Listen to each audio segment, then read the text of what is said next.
तो आपका जो सेकंड चैप्टर है motion in a straight line और third chapter motion in a plane, ठीक है, वो आपके आते हैं काइनेमेटिक्स के अंडर. किसके अंडर आते हैं? Now what is this kinematics? Kinematics, जिसमें जो काइनेमा वर्ड है इसका मतलब होता है मोशन, ठीक है. तो इसमें हम ऑब्जेक्ट्स के मोशन को स्टडी कर रहे हैं without taking into account the factors which cause motion. मतलब मोशन हो रहा है, ये तो हमें पता है कि कोई ऑब्जेक्ट है वो मूव कर रहा है विद सम वेलोसिटी, ठीक है, बट वो उसका कॉज क्या है? Cause producing motion we do not consider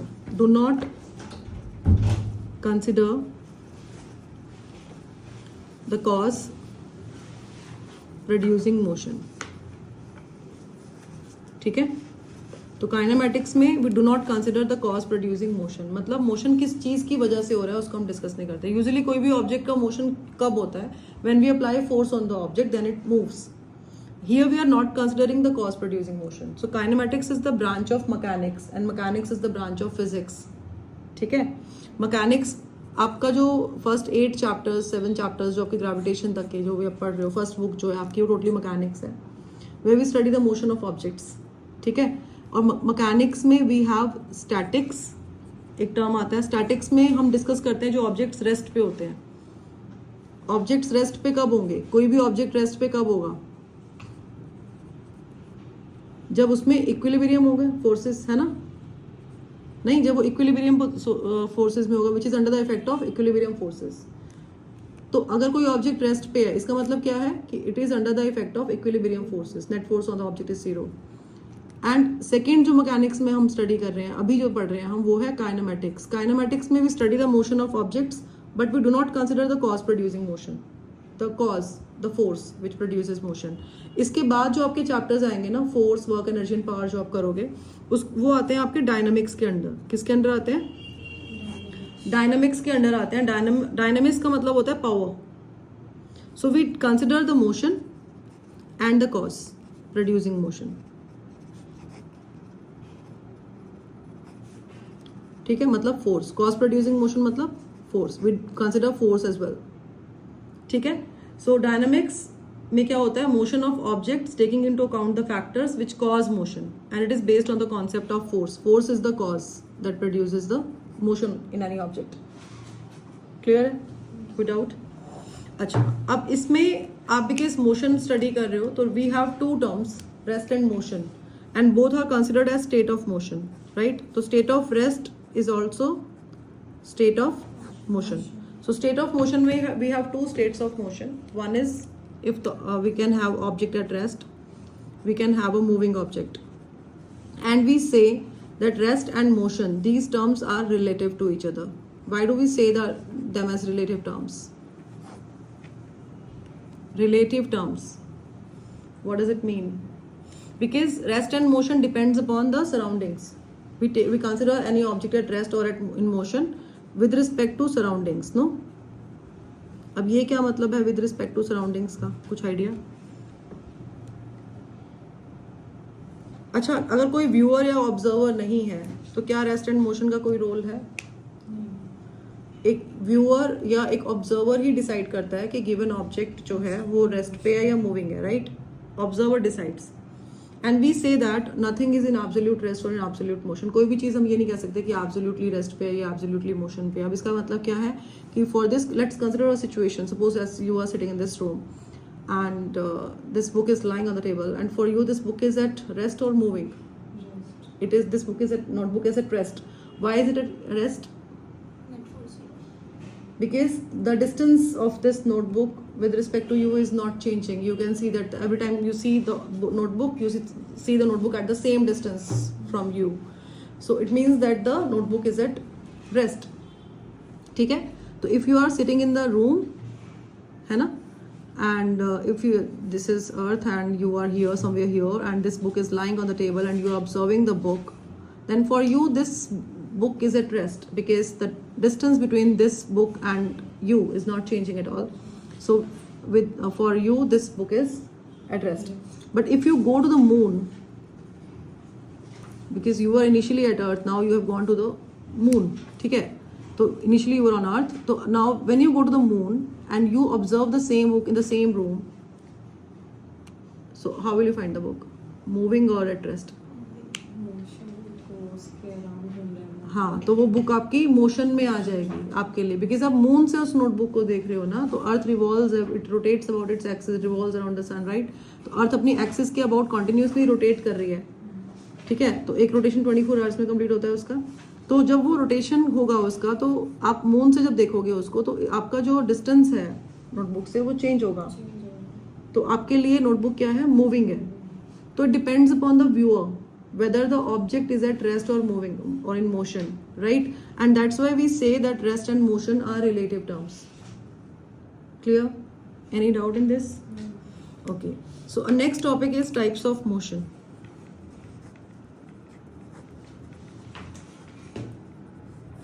So can you please tell me the types? motion तो पता है ना क्या define कैसे करते हैं? Define motion. State in which you see any object. Motion. An object is said to be in motion when its position changes with respect to time. An object is said to be in motion when its position changes with respect to time. कोई भी object हम बोलते हैं motion में है जब उसकी position time के रिस्पेक्ट में चेंज हो रही है, राइट? अब हमारा नेक्स्ट टॉपिक है इसमें टाइप्स ऑफ मोशन. तो टाइप्स ऑफ मोशन में फर्स्ट आता है आपका रेक्टिलिनियर मोशन. रेक्टिलिनियर और we can say translatory motion. ये कौन सा मोशन होता है बताओ? When the object travels in a straight line, then it is called rectilinear motion. And when the object moves in a straight line, then all the constituent particles, part of the body, they move with the same speed simultaneously, right? And second is circular. I'm putting a slash here, though they are different. Or rotatory motion. So what is circular motion? Object circular path में move कर रहा है. हाँ, कोई object है वो circle में move कर रहा है तो हम बोलते हैं कि सर्कुलर मोशन है. ठीक है, तो जब कोई ऑब्जेक्ट सर्कल में मूव करता है, जैसे ये ऑब्जेक्ट है और ये ऑब्जेक्ट सर्कल में मूव कर रहा है, तो ये किसी फिक्स्ड पॉइंट के अबाउट मूव करेगा. और वो फिक्स पॉइंट क्या है? उस सर्कल का सेंटर. जो सर्कल का सेंटर है वो क्या है? फिक्स्ड पॉइंट है. और ऑब्जेक्ट हमेशा एक फिक्स्ड पॉइंट से फिक्स्ड डिस्टेंस पे मूव कर रहा है, नहीं अराउंड दैट पॉइंट, नहीं. ये फिक्स्ड डिस्टेंस क्या है? Radius of the circular path. ठीक है, तो ऑब्जेक्ट अगर सर्कल में मूव करता है तो वो एक फिक्स्ड पॉइंट के अराउंड मूव करता है. अच्छा, अगर हम बोलते हैं rotational motion, then rotational motion is different. Rotational motion के लिए हम सिचुएशन कंसिडर करते हैं where suppose consider inclined plane and we have a cylinder और a sphere, it rolls down the inclined plane. So when a cylinder rolls down or sphere rolls down the inclined plane, then all the points on the sphere, they are moving in circle about the center of the sphere. No, नहीं आया समझ. axis of rotation. जैसे आपका ये pen है, ठीक है, it is cylindrical in shape. अगर मैं ये बोल रही हूँ कि ये रोल कर रहा है, तो अगर ये we can consider this pen to be made up of infinite number of points, and when this pen is rolling, then all the points on the pen, they are moving in circle. जैसे अगर हम यहाँ पे एक point consider करते हैं, तो जब ये रोल करेगा तो ये पॉइंट नीचे जा रहा है, फिर नीचे से ऊपर आ रहा है ना, तो it is forming a circle. तो जो अंदर वाले पॉइंट्स हैं वो छोटे सर्कल्स बनाएंगे, बाहर वाले पॉइंट बड़े सर्कल्स बनाएंगे. बट ये सारे पॉइंट्स जो हैं ये एक सर्कल में मूव कर रहे हैं. किसके अबाउट? एक्सिस के अबाउट. अगर हम इस पेन की नीडल जो बीच में है इसको हम इसकी एक्सिस मान लें, तो इस एक्सिस के अबाउट सारे पॉइंट्स मूव कर रहे हैं, राइट? तो रोटेशनल मोशन में क्या होता है कि वो अपने ही उसके जितने भी पॉइंट्स हैं उसके, तो उसी के अबाउट मूव करते हैं, एक सेंटर के अबाउट मूव करते हैं, एक एक्सिस ऑफ रोटेशन के अबाउट मूव करते हैं. समझ गए? तो रोटेशनल मोशन ये होता है. नेक्स्ट आपका है इसमें oscillatory motion. Third, oscillatory / vibratory motion. Oscillatory motion क्या होता है? To and fro motion. जैसे अगर आपने बॉब लिया, एक स्ट्रिंग लिया, इसको अपने रिजिड सपोर्ट से हैंग कर दिया, तो ऑब्जेक्ट बॉब ऐसे गया और फिर ये ऐसे गया, तो ये टू एंड फ्रो मोशन. तो ये ऑसिलेटरी मोशन है. तो ये जो सेंट्रल पोजीशन होती है इसको हम क्या बोलते हैं? Mean position.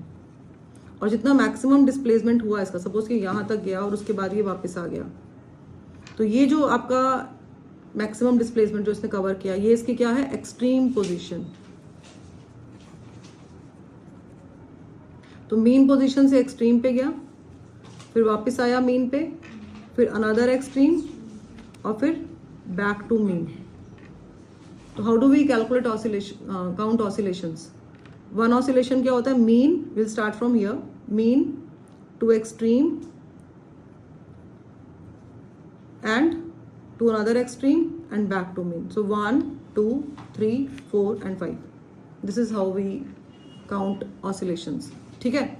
And on the other hand, vibration is small oscillations. Oscillations of small amplitude. Oscillations of small amplitude are called vibrations. जैसे अगर आप ये कह रहे हैं कि ये आपका oscillation है, ये क्या है, oscillation, then this is vibration.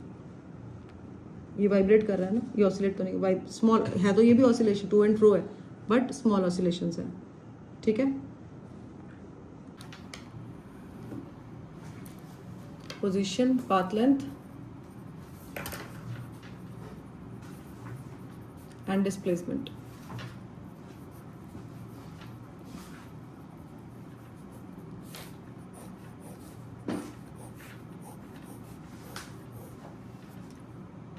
Position, path length and displacement. देखो, किसी भी ऑब्जेक्ट की अगर आपको पोजीशन को डिफाइन करना है तो पोजीशन के लिए आपको एक रेफरेंस फ्रेम चाहिए, है ना, और we can say set of axes चाहिए इज नीडेड, जैसे आप कोऑर्डिनेट्स असाइन करते हो, राइट। तो पोजीशन को आप डिफाइन वैसे कर सकते हो। पाथ लेंथ होता है कि कोई भी ऑब्जेक्ट एक्चुअल डिस्टेंस जो कवर कर रहा है, actual distance traversed by an object is path length. ठीक है, जो डिस्टेंस होता है, actual distance traversed by an object is path length. And displacement is the change in position of the object. मतलब बेसिकली डिस्प्लेस प्लस मेंट है ये, displace मतलब out of place. तो बेसिकली ये आपका इनिशियल और फाइनल पोजीशंस के बीच में जो आपका शॉर्टेस्ट डिस्टेंस होता है ना, वो डिस्प्लेसमेंट होता है। Shortest distance between initial and final position is displacement. For example, if I say that an object is moving from A to B and covering a distance of, let's say, 5 meter, then it goes to C and covers a distance of, let's say, 3.5 meter. Then what is the distance traveled by the object? Distance is the actual path traversed, DIST, I'm writing distance, or you can write path length. ठीक है, it's your choice how you're writing distance और path length, कुछ भी लिख सकते हैं हम। तो actual distance कितना कवर किया उसने, AB प्लस BC कवर किया। तो AB आपका 5 मीटर है और BC आपका 3.5 मीटर है, तो आपका एक्चुअल डिस्टेंस जो उसने कवर किया वो 8.5 मीटर आ गया।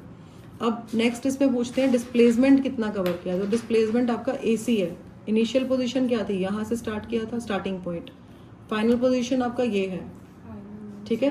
तो स्टार्टिंग पॉइंट और एंडिंग पॉइंट, तो उनके बीच में जो डिस्टेंस होता है ना, शॉर्टेस्ट डिस्टेंस, वो डिस्प्लेसमेंट होता है। And shortest distance is always a straight line distance.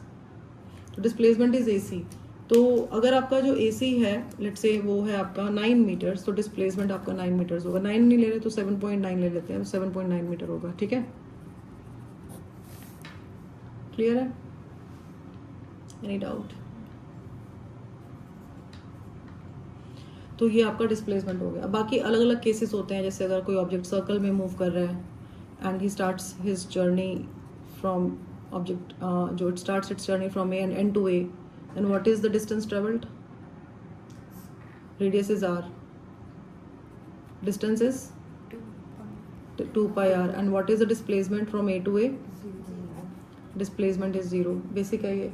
and if अगर ये initial position है, यहाँ से start हुआ और B पे end हुआ, तो अब आपका A to B में distance क्या आएगा, half the circumference pi r, और displacement क्या आएगा, AB, है ना। यहाँ से यहाँ, this is the initial position and this is the final position, displacement is AB, it is 2r। अगर ये A to C आया तो 2r, A to C में distance travelled is 3/4 of circumference, तो है ना। सर्कमफरेंस का 3/4 कवर कर लिया ना A to C आने में। पहले A to B गया और फिर C तक आने में, 3/4 कवर कर लिया, तो 3/4 ऑफ 2πr है ना, तो 3/2 3πr/2। और डिस्प्लेसमेंट आपका इनिशियल पोजीशन ये है and this is your final position this time, तो डिस्प्लेसमेंट इज AC है ना, displacement is AC। And how will you find AC? Pythagoras theorem लगाओगे, पता है ये आपको। तो अगर ये आपका R है और ये भी आपका R है ना, तो डिस्प्लेसमेंट क्या आएगा? √2r है ना, square root of r² plus r² करोगे तो आपका ये √2r हो गया डिस्प्लेसमेंट। ईजी था। ऐसे स्क्वायर का आता है वो भी हम कर सकते हैं, जैसे हमने सर्कल का किया, सेम वे में आपका स्क्वायर का हो जाएगा। कोई डाउट तो नहीं है इसमें? Write the differences between path length and displacement, then what will you write? पहले तो एक्चुअल डेफिनेशन लिखोगे आप इसकी। डेफिनेशन में क्या आएगा? जो आपकी पाथ लेंथ, हाँ yes, path length is the actual distance traversed and displacement is the change in position, shortest distance between initial and final position। तो ये आपकी definitions जो यहाँ पे आपने लिखी हैं ऑलरेडी, ये यहाँ आ जाएंगी। Second, path length is a scalar quantity and displacement is a vector quantity। और path length is always positive, displacement can be positive, negative और zero। ये differences आपके path length और displacement में होते हैं, ठीक है। What is the purpose of plotting these graphs? Pictorial representation easy होता है अंडरस्टैंड करना, कॉम्प्रिहेंसिव हो जाता है ना। और जब आप ग्राफ प्लॉट करोगे तो आप एक एक्स एक्सिस लेते हो और एक आप वाई एक्सिस लेते हो, राइट। जो एक्स एक्सिस है उसमें आप लोगे जो वेरिएबल इंडिपेंडेंट वेरिएबल है, ठीक है। इंडिपेंडेंट वेरिएबल को हमेशा हम एक्स एक्सिस में लेते हैं, वाई एक्सिस में हम हमेशा डिपेंडेंट वेरिएबल, ये पता है आपको, ठीक है, डिपेंडेंट वेरिएबल लेते हैं। अच्छा, कोऑर्डिनेट्स हमें लोकेट करने आते हैं, एक्स वाई पता है उसका। अगर कोई ग्राफ है हमारे पास, हम दो चीज़ें निकाल सकते हैं उससे, क्या क्या? एक तो स्लोप और सेकंड क्या फाइंड कर सकते हैं? Area under curve. पता है ये स्लोप से जो क्वांटिटी मिलेगी वो एक्स और वाई को मल्टीप्लाई करके आती है, जो वो मिलेगी, और सॉरी एरिया से, और स्लोप से जो डिवाइड करके आती है y2 - y1 divide by x2 - x1, और area under curve x × y, ठीक है। जो एक्स और वाई को मल्टीप्लाई करके जो क्वांटिटी आती है वो एरिया अंडर कर्व निकालने से मिलती है, दोनों को डिवाइड करके जो क्वांटिटी आती है वो स्लोप निकालने से मिलती है। इसमें कोई डाउट तो नहीं है कि पता है आपको, ठीक है। अब इसमें ना अलग अलग केसेस हैं कि जैसे आपका फॉर अ स्टेशनरी बॉडी है ना, अगर कोई ऑब्जेक्ट स्टेशनरी है, नंबर 1,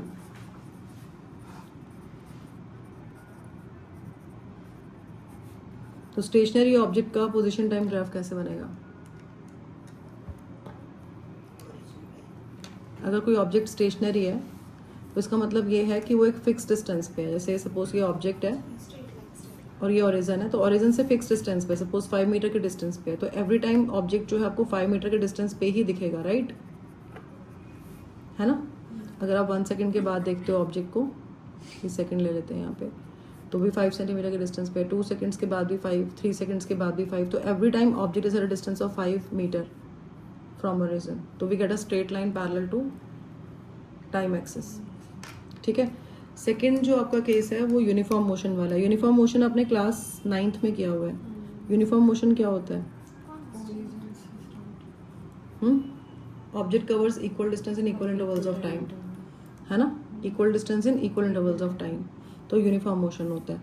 अगर आप डिस्प्लेसमेंट टाइम ग्राफ बना रहे हो तो ये अगर हम ओरिजिन ले रहे हैं तो ओरिजिन से ऑब्जेक्ट दूर भी जा सकता है, जैसे 1 2 3 4 5 ऐसे करके जा रहे हैं। अगर हम ओरिजिन से ऑब्जेक्ट अगर दूर जा रहा है तो इक्वल डिस्टेंस कवर कर रहा है इक्वल टाइम में, लेट से 1 मीटर 1 सेकंड में, 1 मीटर 1 सेकंड में, 1 मीटर 1 सेकंड में, ऐसे जा रहा है, उसका डिस्टेंस इंक्रीज हो रहा है ना, विद टाइम, ठीक है। ये भी तो पॉसिबल है कि ऑब्जेक्ट जो है वो ओरिजिन की तरफ आ रहा हो, जैसे 1 मीटर 1 सेकंड में, फिर नेक्स्ट 1 मीटर 1 सेकंड में, नेक्स्ट 1 मीटर 1 सेकंड में, ऐसे करते करते इसकी तरफ आ रहा हो, है ना। दोनों पॉसिबिलिटीज हो सकती है ना। तो एक आपकी पॉजिटिव वेलोसिटी होती है, एक आपकी नेगेटिव वेलोसिटी होती है इसमें भी, ठीक है। तो ये वाला जो केस है ये आपका जिसमें डिस्टेंस इंक्रीज हो रहा है, आगे की तरफ जा रहे हैं हम, ये पॉजिटिव वेलोसिटी है, और जहाँ डिक्रीज हो रहा है वहाँ डिस्प्लेसमेंट नेगेटिव आई थी ना, अभी हमने निकाला था, तो यहाँ पे जो वेलोसिटी है वो भी क्या हो जाएगी, नेगेटिव। ठीक है, जब हम ग्राफ प्लॉट करेंगे तो ग्राफ कैसे बनेगा, और equal distance in equal time का ग्राफ कैसे बनता है, स्ट्रेट लाइन ग्राफ ऐसे, है ना, 0 पे 0, फिर ये equal distance in equal intervals of time, ऐसे ही बनता है ना। ठीक है, अगर आपकी नेगेटिव, ये किसका है, पॉजिटिव वेलोसिटी का, किसका है, पॉजिटिव वेलोसिटी, और नेगेटिव वेलोसिटी है अगर तो ऐसे बनेगा, है ना। पहले डिस्टेंस ज़्यादा था एट t इक्वल टू 0, जब 1 सेकेंड पे देखा तो डिस्टेंस क्या हो गया, कम, 2 सेकेंड्स पे डिस्टेंस और कम हो गया, 3 सेकेंड्स पे डिस्टेंस और कम हो गया, डिस्टेंस कम हो रहा है, नीचे की तरफ आ रहा है x, टाइम बढ़ रहा है और x नीचे की तरफ आ रहा है, मतलब इधर को जा रहा है ग्राफ, तो आपका ये नेगेटिव वेलोसिटी है। क्लियर है? ओके, अब इसमें एक और है आपका नॉन यूनिफॉर्म मोशन में।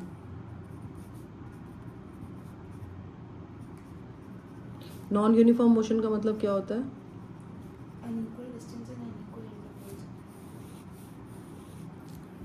Unequal distance in equal intervals और equal distance in unequal intervals, ऐसे करके था ये, है ना।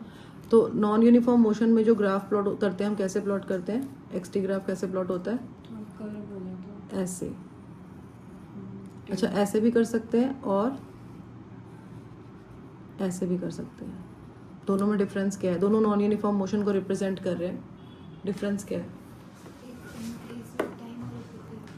एक में वेलोसिटी इंक्रीज हो रही है with time, velocity is increasing with time, यहाँ पे velocity is decreasing with time. ठीक है, अच्छा अगर हम एक्सटी ग्राफ का स्लोप निकालते हैं तो क्या मिलता है, वेलोसिटी। स्लोप कैसे निकालेंगे,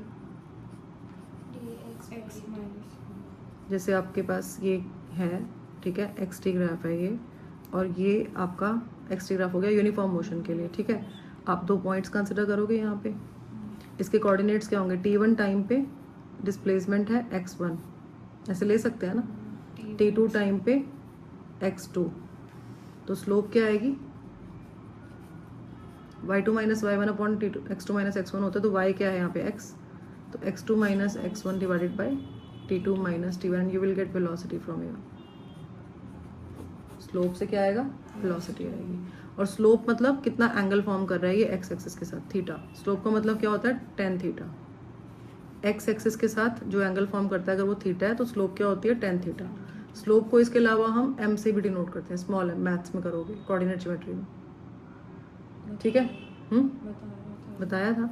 तो अगर हम 2 डिफरेंट ग्राफ्स कंसिडर करते हैं, तो अगर जैसे एक ऑब्जेक्ट ऐसे मूव कर रहा है और दूसरा ऑब्जेक्ट ऐसे मूव कर रहा है, ठीक है, और ये हमारे एक्सटी ग्राफ्स हैं, then which has more speed, which object is moving faster, X T graph है, which object is moving faster, red वाला या ब्लू वाला। स्लोप किसकी ज़्यादा है, स्लोप से स्पीड निकलती है ना, इसकी स्लोप थीटा कम है तो tan थीटा कम होगा, है ना। स्लोप क्या होता है, tan थीटा, एंगल कम फॉर्म कर रहा है तो लेस स्लोप है इसकी, इंक्लिनेशन कम फॉर्म है ना, कर रहा है ना ये, और इसका इंक्लिनेशन ज़्यादा फॉर्म कर रहा है ये, तो स्लोप ज़्यादा है इसकी, जिसकी ज़्यादा स्लोप होगी उसकी ज़्यादा स्पीड होगी, तो it is moving with greater speed. समझ आ रहा है, लेस स्पीड। एनी डाउट ना, डिस्प्लेसमेंट टाइम ग्राफ के बना, राइट, तो ये आपकी डिस्प्लेसमेंट है मीटर में, और यहाँ पे टाइम है आपका सेकंड में। तो सबसे पहले क्या है, हम A से यहाँ से स्टार्ट कर रहे हैं and we are going to B, है ना। A to B आपका स्ट्रेट लाइन आ रहा है, तो अगर आपका A to B straight line आ रहा है तो यहाँ से क्या समझ आ रहा है आपको, एक्सटी ग्राफ में स्ट्रेट लाइन आ रहा है मतलब स्पीड इज कांस्टेंट, है ना, speed is constant and object is moving with constant speed, uniform motion है। ठीक है, object is covering equal displacement in equal time, velocity constant है क्योंकि डिस्प्लेसमेंट टाइम है ना, तो वेलोसिटी कांस्टेंट है। फिर उसके बाद 5 सेकेंड से लेकर 7 सेकेंड तक, ये यहाँ तक आप B to C में जब आए हो तो आपका जो ग्राफ है वो पैरेलल टू टाइम एक्सिस है, तो वेलोसिटी क्या है? 0, because x T graph is a straight line parallel time axis है ना, तो फिर पैरेलल टू टाइम एक्सिस में स्टेशनरी होता है। फिर उसके बाद सी से आप जा रहे हो 10 तक, यहाँ पे डी पे, है ना, तो फिर वेलोसिटी इज डिक्रीजिंग। यहाँ पे पॉजिटिव वेलोसिटी है, यहाँ पे नेगेटिव वेलोसिटी है। तो आपको क्या फाइंड करना है इसमें? You have to find velocity, find the velocity. Number 1, A to B में वेलोसिटी क्या होगी, बी टू सी में वेलोसिटी क्या होगी, और सी टू डी में वेलोसिटी क्या होगी, ये फाइंड करना है। तो इजी है, बहुत इजी है, कुछ नहीं करना है। देखो एक्स टी ग्राफ का जब हम स्लोप निकालते हैं then we get velocity. Slope of X T graph gives velocity, ठीक है। तो अगर आप ए टू बी जा रहे हो फर्स्ट केस में, तो इसमें आप कोऑर्डिनेट्स कंसिडर कर लो, जैसे ये वाले और ये वाले ए टू बी। तो इसके कोऑर्डिनेट्स क्या होंगे? एब्सिसा क्या है यहाँ पे? 2। देखो एब्सिसा 2 है लेकिन ऑर्डिनेट 0 है, मतलब अगर हम डिस्प्लेसमेंट की बात करें ना तो ये 0 से स्टार्ट हो रहा है, टाइम की बात करें तो 2 सेकेंड से स्टार्ट हो रहा है। तो abscissa is 2, ordinate is 0। B के कोऑर्डिनेट्स क्या है? Abscissa is 5 and ordinate is 3। How do we find slope? Distance formula. No, we are not going to use distance formula. We have to find slope because slope of x t graph gives velocity, right? अच्छा मतलब इसमें We just have to do y2 minus y1 upon x2 minus x1. This is what you have to do. It was very easy. That's why I was surprised ना कि ये क्यों नहीं आ रहा है। यही आया था दिमाग में। तो यही करना था, कॉन्फिडेंस रखो अपने अंदर। तो y2 minus y1 आपका 3 minus 0 हो गया, x2 minus x1 is 5 minus 2, you will get 3 upon 3 and your velocity is 1 meter per second. Very easy, no? Was it difficult?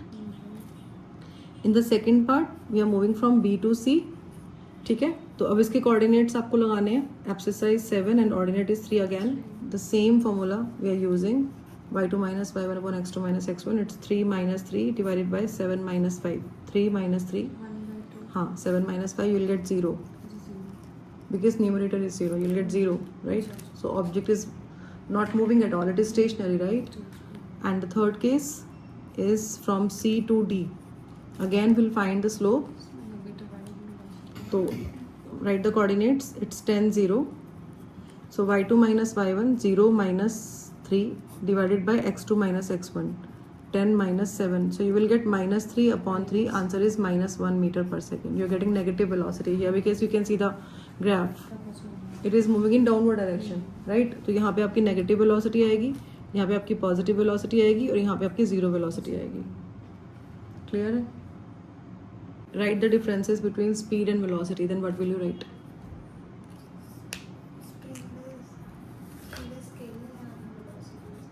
सबसे पहले क्या लिखोगे? स्पीड और वेलोसिटी में डिफरेंस लिख रहे हो तो speed is distance upon time, Distance forward. है ना, डिस्टेंस अपॉन टाइम। स्पीड क्या होता है?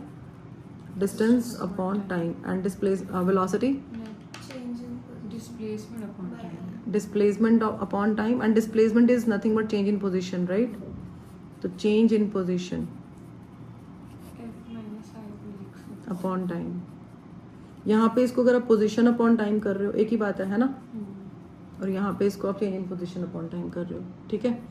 अब speed is a scalar quantity, velocity is a vector quantity. मतलब वेलोसिटी होता क्या है? बेसिकली स्पीड प्लस डायरेक्शन होता है ना। वेलोसिटी क्या होता है? Speed plus direction. Speed can never be negative और zero, speed is always positive and velocity speed can be zero if the object is at rest, है ना। If the object is at rest and it is not moving at all and speed is zero, and velocity can be positive, negative और zero, ठीक है। So these are the differences between speed and velocity. अब एक term आती है इसमें आपकी average speed और एक आता है एवरेज वेलोसिटी। क्या होता है एवरेज स्पीड? क्या होता है? total distance upon total time. Average speed, average speed में आता है कि सपोज हम सिचुएशन कंसिडर कर रहे हैं कि अगर आपका जो ऑब्जेक्ट है वो S1 डिस्टेंस कवर कर रहा है T1 टाइम में, नेक्स्ट आपका S2 डिस्टेंस कवर कर रहा है T2 टाइम में, S3 डिस्टेंस कवर कर रहा है T3 टाइम में and so on. Then we can find average speed. And average speed क्या होता है? टोटल डिस्टेंस ट्रेवल्ड मतलब S1 plus S2 plus S3 divided by total time taken T1 plus T2 plus T3 and so on.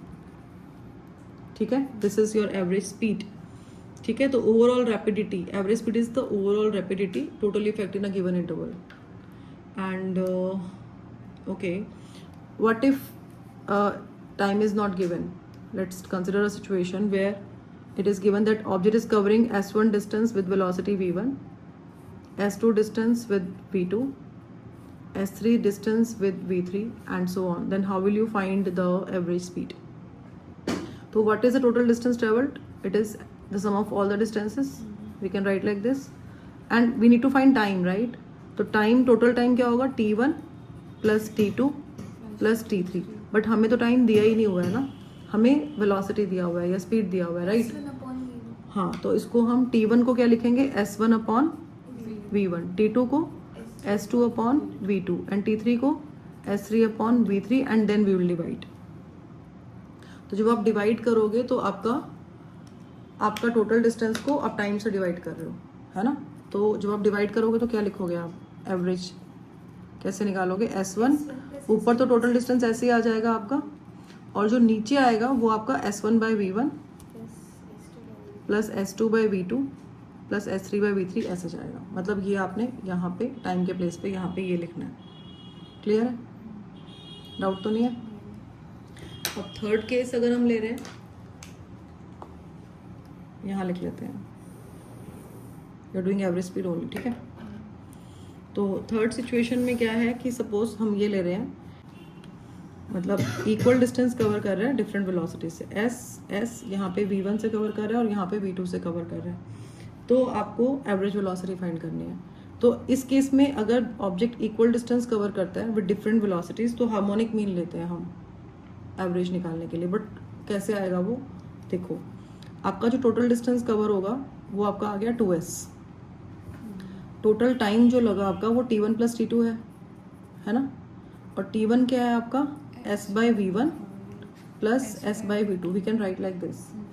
तो जब आप average लोगे तो total distance covered divided by total time taken, है ना? It is S by V1 plus S by V2. S common आ जाएगा आपका, तो ये 2s अपॉन S ब्रैकेट में 1 by V1 plus 1 by V2 हो जाएगा.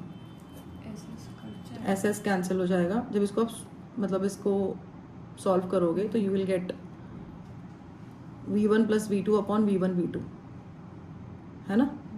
तो जो V1 V2 है वो आपका ऊपर चला जाएगा. तो जो आपकी एवरेज आएगा वो आएगा आपका 2V1 V2 divided by V1 plus V2. ऐसे निकालेंगे. नहीं आया समझ? नहीं आया? आखिरी का स्टेप नहीं आया. देखो इसमें क्या करना है हमने, इसमें यहाँ बताती हूँ आपको कि जैसे आपके पास आ गया S upon 1 by V1 plus 1 by V2, ये है ना? तो इसका नीचे वाले का एलसीएम लो. तो S तो कैंसिल हो गया था, सॉरी, यहाँ पे 2 रह गया था ना. 2 upon 1 by V1 plus 1 by V2. हाँ, तो 2 upon 1 by V1 plus 1 by V2 है. तो ये आपका 2 अपॉन, यहाँ पे एलसीएम लिया, V1 V2 आ गया. अब V1 V1 कॉमन है तो ऊपर आ जाएगा V1 प्लस V2. अब इसको ऊपर लेके जाओगे तो 2V1 V2 upon V1 plus V2 आ जाएगा. हार्मोनिक मीन है ये. क्या है ये? Harmonic mean. ठीक है, अगर आपका इक्वल डिस्टेंस डिफरेंट वेलोसिटी से कवर हो रहा है तो 2V1 V2 upon V1 plus V2 ऐसे भी हम कर सकते हैं. ठीक है ना? कोई डाउट तो नहीं है? स्पीड हमने किया, राइट? तो अगर आपको बोलते हैं कि एवरेज स्पीड और एवरेज वेलोसिटी में डिफरेंस क्या है तो आप क्या बताओगे?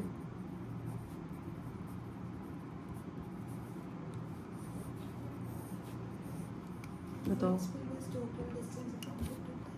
हाँ, एवरेज स्पीड क्या है? Total distance upon total time taken, है ना? मतलब टोटल डिस्टेंस को आप टोटल टाइम से डिवाइड करोगे तो एवरेज स्पीड आ जाती है. और एवरेज वेलोसिटी क्या है? हाँ, तो डिस्प्लेसमेंट भी बोल सकते हो, डिस्प्लेसमेंट डिवाइडेड बाय टाइम. अच्छा, अब जो एवरेज स्पीड है it does not tell us anything about the direction in which the object is moving, right?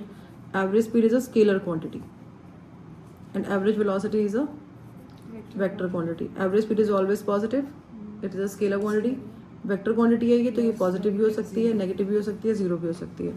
अब एक क्वेश्चन आता है एग्जाम में कि ऐसी कोई सिचुएशन है जिसमें हम बोलें कि एवरेज स्पीड और एवरेज वेलोसिटी इक्वल है, कब होंगे? एवरेज स्पीड और एवरेज वेलोसिटी कब इक्वल होंगे? कोई कंडीशन कौन सी है जिसमें एवरेज स्पीड और एवरेज वेलोसिटी इक्वल होते हैं? अगर कोई ऑब्जेक्ट स्ट्रेट लाइन में मूव कर रहा है तो जितना उसने डिस्टेंस कवर किया उतना ही उसका डिस्प्लेसमेंट है. If N object is moving in a straight line तो डिस्टेंस और डिस्प्लेसमेंट इक्वल होगा, है ना? स्ट्रेट लाइन में मूव कर रहा है ना, तब उस केस में आपका एवरेज स्पीड और एवरेज वेलोसिटी इक्वल होता है. ठीक है, अगर सेम स्ट्रेट लाइन में ऑब्जेक्ट मूव कर रहा है तो. अच्छा, नेक्स्ट आपका इसमें जो टर्म आता है वो आता है instantaneous speed. Instantaneous speed and instantaneous velocity. Instantaneous का मतलब क्या होता है? At an instant, at a point of time, किसी छोटे से टाइम में स्पीड कितनी है या वेलोसिटी कितनी है, वो इंस्टेंटेनियस स्पीड होती है. ठीक है, तो it describes how fast N object is moving at different instants of time in a given time interval. ठीक है, तो इसमें हम लिमिट लगा देते हैं, टेंड्स टू जीरो. जैसे अगर आपको वेलोसिटी या स्पीड फाइंड करनी है, then you write limit delta T tends to zero delta x by delta t, और this can be written as d x by D t. ठीक है, अब ये लिमिट क्यों लगाते हैं? Because we are considering the speed for a very small interval of time, point of time.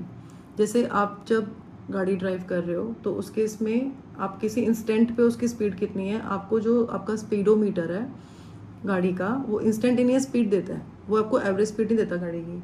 It gives you instantaneous speed. ठीक है, और ये जो D x by D T क्या है? ये डिफरेंशियल कोफिशिएंट है, मतलब change in position upon with respect to time. ठीक है, तो अब जैसे सपोज अगर हमने ग्राफ प्लॉट किया, एक्स टी ग्राफ, तो ये आपका एक्स टी ग्राफ है. अगर हम देख रहे हैं कि यहाँ पे यहाँ से यहाँ तक अगर आप टाइम इंटरवल लोगे तो वेरिएशन ज़्यादा दिख रहा है ना, तो आपको एवरेज निकालनी पड़ेगी ना 3 सेकेंड्स के लिए, 2-3 सेकेंड जो भी हैं ये. अगर आप जितने ज़्यादा क्लोज पॉइंट लोगे उतना ही आपका जो है क्लैरिटी आती जाएगी. तो इंस्टेंटेनियस वेलोसिटी बेसिकली होता है कि delta T tends to zero करना है. ये आपका डेल्टा टी है, तो डेल्टा टी ज़्यादा है ना, यहाँ पे टेंड्स टू जीरो तो नहीं है ये. और जाओगे पास में तो एवरेज निकालोगे, इसकी एवरेज निकाल सकते हो, इसकी एवरेज निकाल सकते हो, लेकिन जब delta T tends to zero होगा then you will get 1 point. तो उस पर्टिकुलर पॉइंट पे आपकी स्पीड कितनी है? तो D x by D T.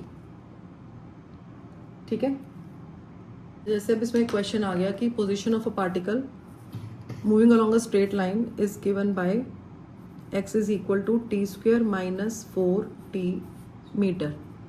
t is in seconds. ठीक है, find the instantaneous speed at t is equal to 3 second.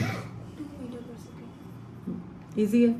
Instantaneous speed निकालनी है तो इंस्टेंटेनियस स्पीड क्या आएगी? आपको D x by D T होती है, डिफ्रेंशिएट करना है इसको विद रिस्पेक्ट टू टाइम, तो डी बाई डी टी करोगे तो टी स्क्वेयर माइनस 4t हो गया ये, तो टी स्क्वेयर को डिफ्रेंशिएट किया 2t आ गया और फिर -4, है ना. आपको जो स्पीड निकालनी है वो at t is equal to 3 seconds निकालनी है.